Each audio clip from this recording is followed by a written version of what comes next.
September 12, 2008, 4 p.m., Lehman Brothers executives shake hands with employees and say, "See you Monday," knowing some of them never will.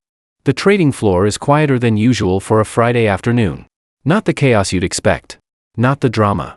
Just quieter. Phones that normally ring until the closing bell have gone silent. Traders are packing up earlier than normal, glancing at their screens one last time before heading out. "Have a good weekend," they tell each other. The words carry a different weight today, though most of them don't know it yet. But the executives know. In conference rooms on the upper floors, men in suits are having conversations that will be dissected by historians for decades.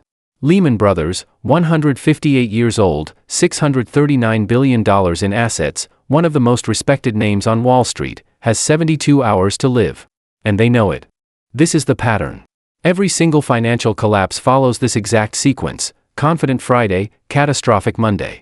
The weekend of denial before the world changes forever. It doesn't matter if you're a Roman senator watching the silver content in your denarius slowly decrease, a 1920s banker fielding margin calls you no can't be covered, or a 2008 executive watching credit markets freeze in real time. The pattern is always identical. There's always a Friday when the powerful few understand what's coming. There's always a weekend when the public remains blissfully unaware. And there's always a Monday when everything falls apart. At this precise moment, 4 p.m. on September 12, 2008, $12 trillion in global wealth is about to vanish. Not over months. Not over weeks. Within 72 hours. But right now, across America, families are sitting down to dinner. Couples are making weekend plans. Children are playing in yards. The world is having a normal Friday evening. They have no idea what's coming. Tonight, we're examining the universal pattern of speed collapse, how financial systems that take decades to build, that employ thousands of the smartest minds in finance, that are protected by sophisticated risk management systems, can disintegrate in less time than a weekend. We're going to trace this pattern across centuries. From ancient Rome to 1920s America to 1990s Asia to September 2008. And then we're going to show you why every warning sign from those collapses is flashing brighter than ever right now, in 2025. Because here's what makes these 72-hour collapses so devastating: they're never accidents. They're always the inevitable result of systems that seemed unbreakable right up until the moment they shattered. And the most dangerous phrase in all of finance, the phrase that has preceded every major collapse in history, is always the same: our risk management systems would catch that. Lehman Brothers had risk management systems. Sophisticated ones. State-of-the-art models that measured exposure to the decimal point. And on this Friday afternoon in September, those systems are about to be proven as worthless as the mortgage-backed securities sitting on Lehman's books. But this wasn't the first time a Friday ended in false confidence and Monday began in catastrophe. The pattern of the 72-hour collapse has repeated across centuries, and every single time, the institutions believed they were different. The pattern is always identical. Only the speed changes. What took the Roman Empire decades to collapse takes modern finance 72 hours. The stages are the same. The excuses are the same. The outcome is always the same. And if you understand these 5 stages, you'll recognize them unfolding in real time the next time it happens, because it will happen again. Stage 1, the illusion, years before. Sophisticated systems create a false sense of invulnerability. Banks hire PhDs in mathematics to build risk models. Regulators implement stress tests. Financial institutions proclaim their ability to measure risk to the decimal point. Complexity becomes confidence. The more complicated the system, the safer everyone believes it is. We've learned from past mistakes, they say. Our models account for every scenario. This is the seduction phase, where sophistication masks fragility. The warning, months before. Early indicators start flashing, but every warning is explained away. In July 2007, 2 Bear Stearns hedge funds collapse under the weight of subprime mortgage exposure. Contained, the experts assure us. September 2007, Northern Rock suffers the first bank run in Britain in over a century. Regional issue, they explain. March 2008, Bear Stearns itself fails and requires a government-orchestrated rescue. We've learned our lesson now, they promise. This was the wake-up call we needed. Each time, the system claims to have adapted. Each time, the sophisticated models get updated. Each time, the real problem gets worse. Stage 3, the Friday, hour 0 to 24. Something breaks that can't be explained away. Credit markets freeze completely. Not slowly. Not gradually. They just stop. Traders stare at screens showing no bids, no offers, just blank spaces where liquidity used to be. Counterparties refuse to trade. The phone calls that always got returned don't get returned anymore. The sophisticated models all fail simultaneously because they're all based on the same assumptions that just proved catastrophically wrong. Stage 4, the weekend, hour 24 to 72. Emergency meetings in government buildings. Rolled up sleeves. Cold pizza at 2 a.m. under fluorescent lights. Treasury secretaries on phone calls with central bankers. Desperate negotiations between institutions that publicly claim strength while privately begging for rescue. The public doesn't know yet. Saturday newspaper headlines still say market volatility instead of systemic collapse. Families are having normal weekends while the financial elite are trying to prevent Monday morning apocalypse. Stage 5, the Monday, hour 72 plus. The cascade becomes visible. Markets open and panic spreads faster than any central bank can respond. The interconnections that seemed like strength, the sophisticated web of derivatives, the complex network of counterparty relationships, become the transmission mechanism for catastrophe. One institution's failure instantly threatens a dozen others. Those threaten 100 more. Sophisticated becomes synchronized collapse. Here's why it always fails: modern risk management creates synchronized behavior. When everyone uses the same models, everyone panics at the same moment. When everyone follows the same strategies, everyone rushes for the same exit simultaneously. The cruel mathematics: the more sophisticated the system, the faster it collapses when core assumptions break. Sound familiar? Every generation believes their financial engineering is different. Every generation has safeguards that become suicide pacts. The pattern never changes: complexity breeds confidence. Confidence breeds complacency. Complacency breeds synchronized exposure. Then something breaks, and sophisticated becomes synchronized collapse. Let's examine 3 moments in history when this exact pattern unfolded, each time faster than the last, each time the institution swore they were different. September 1929. The Dow Jones Industrial Average hits an all-time high of 381 points, up 500% in just 5 years. Fortunes are being made daily.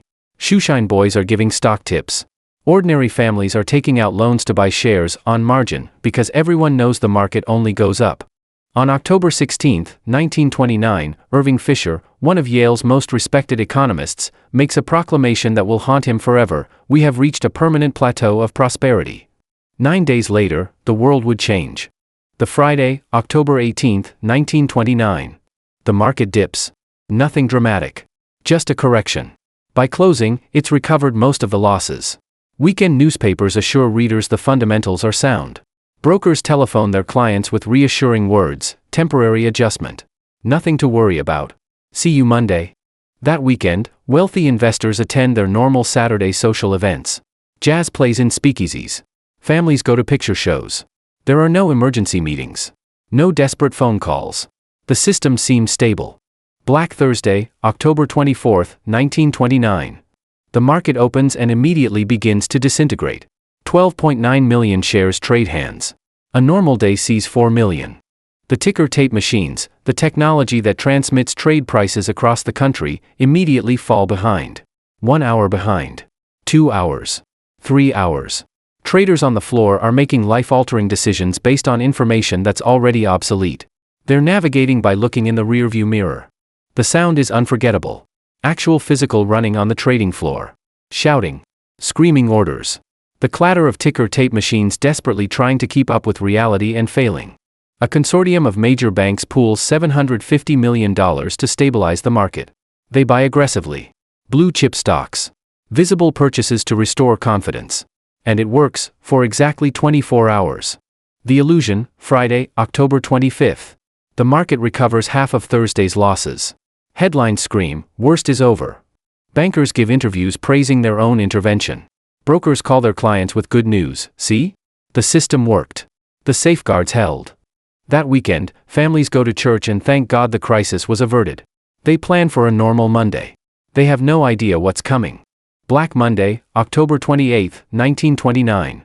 The Dow drops 13% in a single session, a record that still stands today as one of the worst percentage drops in history. But Monday was just the preview. Tuesday, October 29th, the day that will be remembered as the worst day in stock market history, the Dow drops another 12%. The roar of the trading floor that characterized the boom years has become a dirge. Confident shouts have turned to desperate murmurs. Grown men are weeping openly.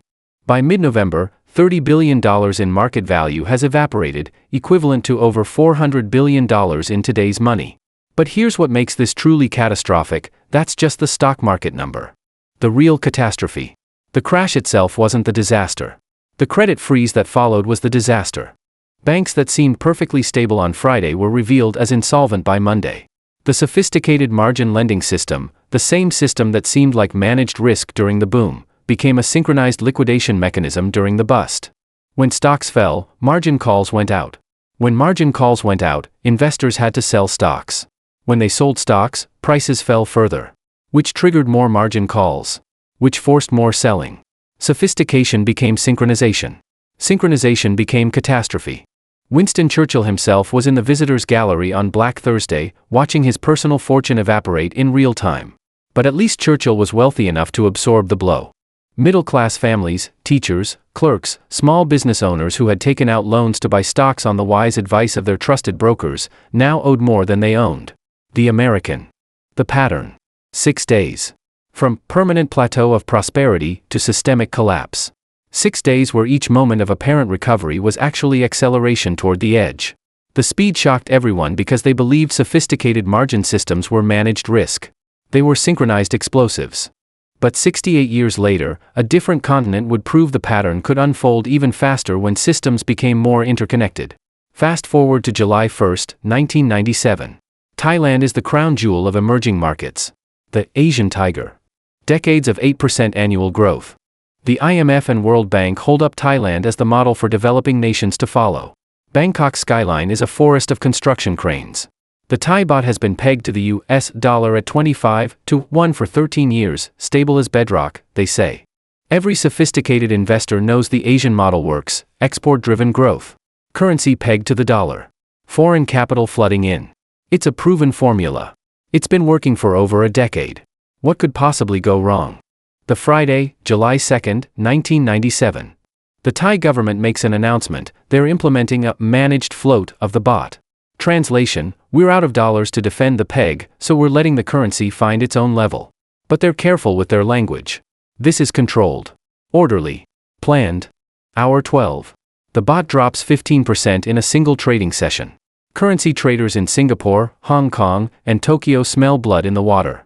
Because here's what they immediately understand: if Thailand is out of dollars to defend its peg, every other Asian country with a dollar peg might be in the same position. The sophisticated system that created regional stability is actually synchronized vulnerability. The weekend. Emergency phone calls between Asian central banks.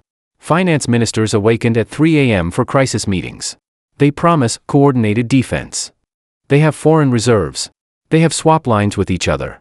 They have sophisticated currency management systems developed over decades. They will hold the line together. In Bangkok, street vendors are counting Friday evening's baht earnings over dinner, completely unaware that each bill in their hands just lost 15% of its value during their meal. Hour 48, Monday, July 4th. The baht drops another 20%. But now the crisis is spreading. The Malaysian ringgit comes under attack. Then the Philippine peso. Then the Indonesian rupiah. Contagion becomes the word in every headline. Monday morning in Jakarta, lines form outside banks. Not panic lines yet. Just concerned citizens trying to withdraw rupiah before the next devaluation. They're still orderly. Still believing their government's assurances. Still trusting the system. Hour 72, Tuesday, July 5th. The South Korean won comes under assault. Now the pattern is undeniable: pegged Asian currencies with dollar-denominated debt are synchronized dominoes. Hedge funds and currency traders are attacking simultaneously because they all see the same vulnerability. Currency traders stare at screens showing cascading red numbers. Thailand falls, triggering Malaysia, triggering Philippines, triggering Indonesia, triggering Korea. One domino hitting the next in real time. The visual representation of synchronized collapse. The cascade.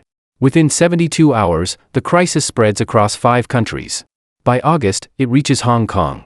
By October, it's jumped continents. Russia will default in 1998, partially triggered by the Asian Contagion. A managed adjustment in a single Southeast Asian currency has become a global financial crisis in less time than a long weekend. The brutal mathematics. Thailand's managed devaluation: 25 baht to the dollar on July 1st, 30 baht by July 3rd, 35 baht by July 7th. By January 1998, it's 56 baht to the dollar. The currency has lost more than half its value. But Thailand's devastation is nothing compared to Indonesia's.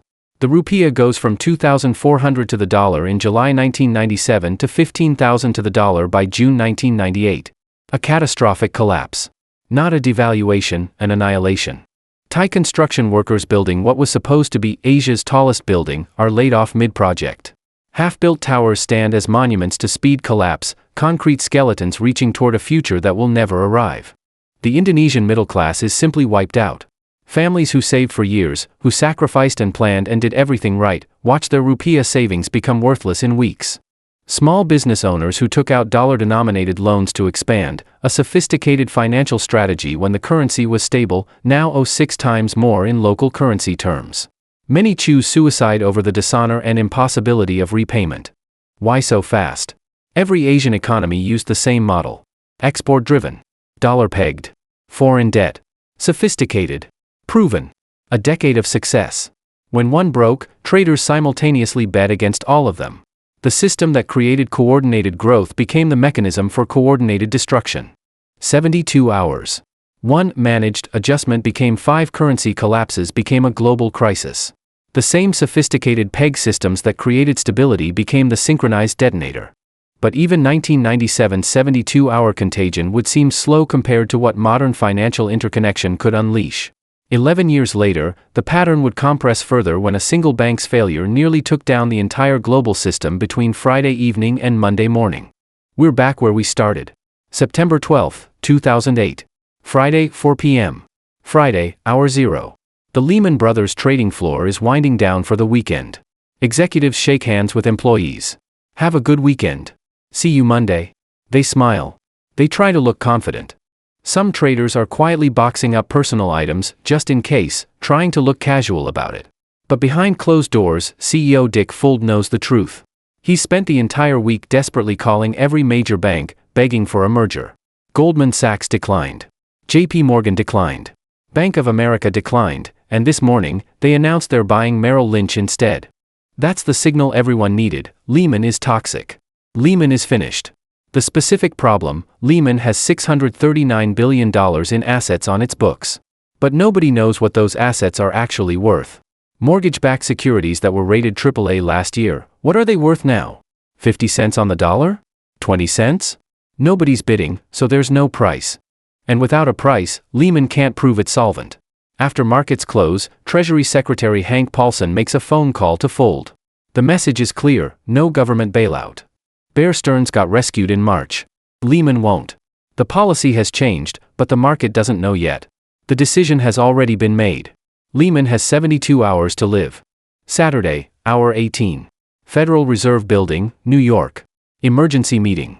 The room is filled with the most powerful people in American finance, Timothy Geithner, president of the New York Federal Hank Paulson. CEOs of Goldman Sachs, Morgan Stanley, JP Morgan Chase, Citigroup, Bank of America. Catered lunch sits barely touched. Coffee cups pile up. Sleep-deprived executives in weekend casual clothes negotiate the fate of the global financial system. The pitch, pull your capital and save Lehman. The response, why would we? We're all exposed to the same mortgage securities that are killing Lehman. If we drain our capital to save them, we might not survive ourselves. Here's the spreadsheet problem that's keeping everyone awake. Lehman has outstanding derivatives contracts with thousands of counterparties. If Lehman fails, every bank in this room has exposure. But nobody knows exactly how much because derivatives aren't centrally cleared. There's no central database. Every bank is trying to calculate its exposure using incomplete information, knowing that every other bank is doing the same thing, knowing that everyone's calculations might be catastrophically wrong. By evening, a sliver of hope emerges. Barclays, a British bank, expresses interest in buying Lehman. The room exhales slightly. Maybe there's a way out. But the deal requires approval from the British Financial Services Authority by Monday morning. Sunday, hour 48. 9 a.m., the Barclays deal collapses. British regulators refuse to approve it. Internal documents will later reveal their actual language. They won't approve importing America's financial cancer. 1 p.m., Paulson, Geithner, and Federal Reserve Chairman Ben Bernanke accept reality. Lehman Brothers will file for bankruptcy. They begin planning for Monday. The decision is framed as teaching moral hazard. Banks must face consequences for risky behavior. Make an example of Lehman so others learn the lesson. 5 p.m., Bank of America announces it's acquiring Merrill Lynch for $50 billion. This isn't a calculated strategic move. This is panic buying. Merrill sees what's about to happen to Lehman and desperately sells itself to avoid being next. Sunday evening, someone makes a phone call to AIG, American International Group, the world's largest insurance company. Simple question: how exposed are you to Lehman's failure? The answer is devastating. AIG needs $85 billion immediately or it fails Monday morning. The catastrophe isn't contained. It's multiplying in real time. Monday, hour 72. 1:45 a.m., Monday morning, while most of America sleeps, lawyers file Chapter 11 bankruptcy papers for Lehman Brothers. $639 billion in assets. 158 years of history. Largest bankruptcy in American history. Done while employees sleep in their beds, unaware they're now unemployed. Security guards at Lehman headquarters prepare for the Monday morning lockout. Lights are still on in the executive offices where final documents are being signed. 9:30 a.m., markets open. The Dow drops 504 points, 4.4%, in the first few hours. But that's just the visible crisis. The real catastrophe is invisible. Credit markets freeze completely. Banks stop lending to each other. Not just to risky banks, to all banks. Because if Lehman can fail, Lehman with its 158-year history, its $639 billion in assets, its sophisticated risk management systems, then anyone can fail. The LIBOR-OIS spread, the technical measure of trust between banks, explodes from 0.5% to 3.5%. Banks are charging each other crisis rates because they trust no one. On trading floors across New York, bankers watch Lehman's bankruptcy on television while their own stock prices crater. Bloomberg Terminal's alert chimes create a cascade of beeps, each news alert triggering another wave of panic selling. A 25-year Lehman veteran, 55 years old, cleans out his desk Monday morning. His entire pension was in Lehman stock. It's worthless. A recent college graduate who started in June, who spent $2,000 on professional wardrobe because she was so proud to work at Lehman, is fired before her first performance review. A receptionist will later describe the scene. Friday people smiled at me when they walked in. Monday they walked past crying. By week's end, AIG requires an $85 billion government rescue. Washington Mutual fails, the largest bank failure in American history. Wachovia teeters on the edge. Morgan Stanley and Goldman Sachs, the bluest of blue-chip investment banks, watch their stock prices plummet. Every major bank is suspect. By week's end, AIG requires an $85 billion government rescue. Washington Mutual fails, the largest bank failure in American history. Wachovia teeters on the edge. Morgan Stanley and Goldman Sachs, the bluest of blue-chip investment banks, watch their stock prices plummet. Every major bank is suspect. The 72-hour chain reaction. Friday, one troubled bank trying to survive. Saturday, recognition that rescuing one bank could kill others. Sunday, decision to let failure happen and teach moral hazard. Monday, the entire global financial system on the brink of complete collapse. The numerical catastrophe. $12 trillion in global stock market value erased in the first month. $639 billion in Lehman assets frozen in bankruptcy. 25,000 Lehman employees instantly unemployed. Hundreds of billions in derivative contracts in legal limbo. $1.2 trillion withdrawn from money market funds in 48 hours, a systemic bank run happening in real time. 72 hours. That's how long it took for 158 years of history, $639 billion in assets, and the global financial system's confidence to evaporate. The sophisticated risk models? They all failed simultaneously because they all assumed the same thing: a major bank couldn't fail. Until it did. But here's what makes the Lehman collapse truly terrifying: it wasn't the failure of an old, outdated system. It was the failure of the most sophisticated financial system ever created, and every protection we've built since has made the next collapse even more likely. The warning signs are flashing brighter than ever. And this time, the scale isn't regional. It's not even national. It's global. Let's talk about what we supposedly learned from 2008. Derivatives, then versus now. In 2008, the global derivatives market had a notional value of approximately $600 trillion. That interconnected web of financial contracts, the sophisticated system that turned Lehman's failure into a global crisis, we all agreed it was too dangerous. Too much exposure. Too much synchronized risk. So what's the notional value of the global derivatives market in 2025? $600+ trillion. We learned nothing. We changed nothing. The same synchronized vulnerability that nearly destroyed the global financial system in 2008 is still there, larger than ever, waiting for the next trigger. Sophisticated systems redux. After 2008, we told ourselves we'd fix the system. We created stress tests. We increased capital requirements. We implemented Dodd-Frank regulations. The banks passed every test. Regulators assured us the system was resilient. Sophisticated risk management was back, but this time it was better, smarter, safer. Then came March 2023. Silicon Valley Bank, the 16th largest bank in America, collapsed in 48 hours. Not months. Not weeks. 48 hours. On Thursday, March 9th, depositors withdrew $42 billion in a single day via smartphone apps. The fastest bank run in history. By Friday, March 10th, the FDIC had seized the bank. Signature Bank collapsed the same weekend. First Republic followed 3 months later. The stress tests had tested the wrong stresses. The sophisticated models had missed the obvious vulnerability. When interest rates rise from 0% to 5%, the bonds that banks bought at 0% are now worth 70 cents on the dollar. And when depositors can withdraw billions with a few taps on a smartphone screen, a bank run doesn't take days anymore. It takes hours. The pattern accelerates. Notice the progression. 1929 took 6 days from confidence to collapse. 1997's Asian Contagion took 72 hours.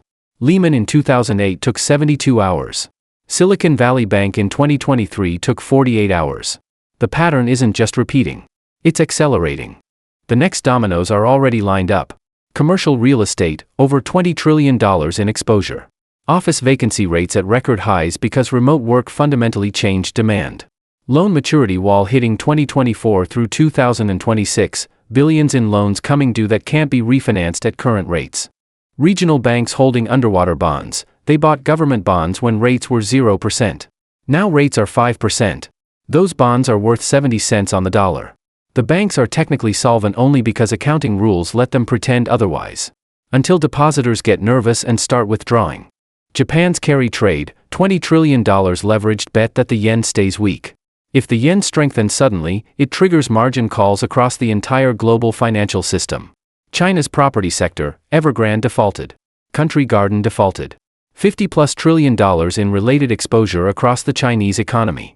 When, not if, that unravels, the shock wave will be global. Private credit market, $1.5 trillion in unregulated lending that exists specifically because it's not subject to banking rules. The moment crisis hits, this market freezes instantly. No lender of last resort. No bailout mechanism. Just stops. The speed problem. Here's what makes the next collapse truly terrifying. High-frequency trading algorithms execute millions of trades per second. Algorithmic selling removes human judgment from the equation. Smartphone banking apps allow instant withdrawals at 2 a.m. while you're sitting on your couch in pajamas. The next crisis won't unfold over 72 hours. It could unfold over 24 hours. Friday afternoon to Saturday evening. Maybe faster. They believe this time is different. We have circuit breakers to stop panic selling. We have stress tests to identify weak banks. We have liquidity backstops from central banks. These are the 2025 versions of 1929's fundamentals are sound and 2008's sophisticated risk models. Different words. Same delusion. Here's the cruel irony. Every safeguard we've built since 2008 has created synchronized behavior. When the next crisis hits, everyone will try to sell at the same moment. Everyone will withdraw from the same banks. Everyone will trigger the same circuit breakers. The protection becomes synchronized detonation. What it means for you. When the next collapse comes, it won't be limited to Wall Street. It will be global, instantaneous, and amplified by technology. Your ability to access money in your bank account could be suspended while emergency measures are implemented. This isn't theory. Cyprus 2013, bank accounts frozen, withdrawals limited. Greece 2015, capital controls, ATM withdrawal limits. March 2023, came within hours of requiring the same measures globally. Imagine waking up Monday morning to a notification on your phone, temporary suspension of certain banking services. Not because your bank did anything wrong. Because the interconnected system is collapsing and they're trying to stop the cascade. The question isn't whether the next collapse will happen. It's when. And it's how fast. Every protection we've built makes us more vulnerable because we've synchronized our defenses, guaranteeing simultaneous failure. History doesn't repeat, but if you ignore its lessons, it will crush you. And right now, we're ignoring every single one. Across centuries, the pattern never changes. Only the speed. Sophisticated systems create false confidence. Interconnection creates synchronized vulnerability. Then something breaks, and impossible becomes inevitable within 72 hours. The names change. The dates change. October 1929. July 1997. September 2008. March 2023. The locations change: New York, Bangkok, London, Silicon Valley. The technology changes: ticker tape machines, telephone lines, high-frequency algorithms, smartphone banking apps. The pattern doesn't change.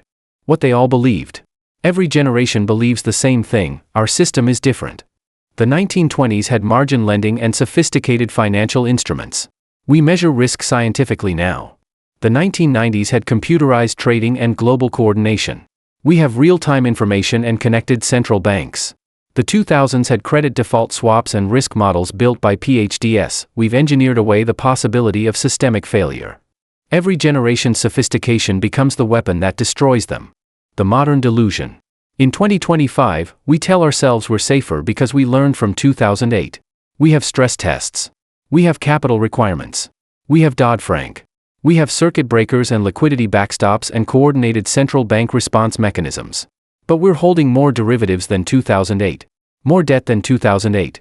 More interconnected exposure than 2008. We've stress tested for the last crisis while building the next one. The speed reality. The next collapse will be faster than any in history. Not weeks. Not days. Maybe hours. Between Friday evening and Monday morning, the financial system you depend on could fundamentally break. Your bank account. Your retirement savings. Your ability to access your own money. All of it could be frozen under emergency measures before you finish your weekend. The question shift. The question isn't whether another Lehman moment will happen. The question isn't whether $12 trillion will vanish again. It'll be more. The question is, will you see the Friday warning signs before the Monday catastrophe? History keeps providing the same test. 99% of people fail because they believe this time is different. 1% pass because they recognize the pattern before it completes. Between when the smart money knows and when the public panics, there's a window. It's not measured in weeks. It's measured in hours. The pattern repeats, but the window gets narrower every time. Knowledge as survival.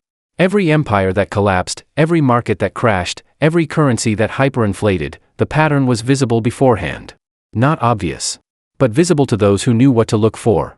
You now know what to look for. You know the 5 stages. You know how sophisticated becomes synchronized. You know that the Friday confidence turns into Monday catastrophe. You know that when everyone uses the same models, everyone panics at the same moment. You know that interconnection isn't strength, it's a transmission mechanism for disaster. You know the feeling you should watch for, looking at markets on a Friday, knowing something's wrong but not being able to articulate it. That uneasy silence. Not dramatic. Just wrong.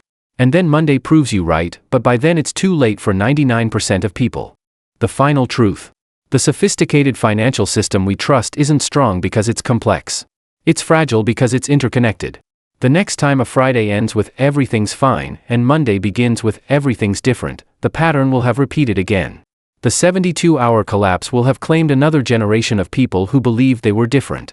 And the question, the only question that matters, is whether you'll be positioned for what comes after. If this opened your eyes to the pattern, if you now see the 72-hour collapse cycle that repeats across centuries, hit subscribe. Because understanding the pattern is the only advantage that matters when sophisticated systems fail. History has all the answers. You just have to be willing to see them. The 72-hour window is always opening somewhere. The pattern never stops. The question is whether you'll recognize it before hour 72 becomes hour 0 for you.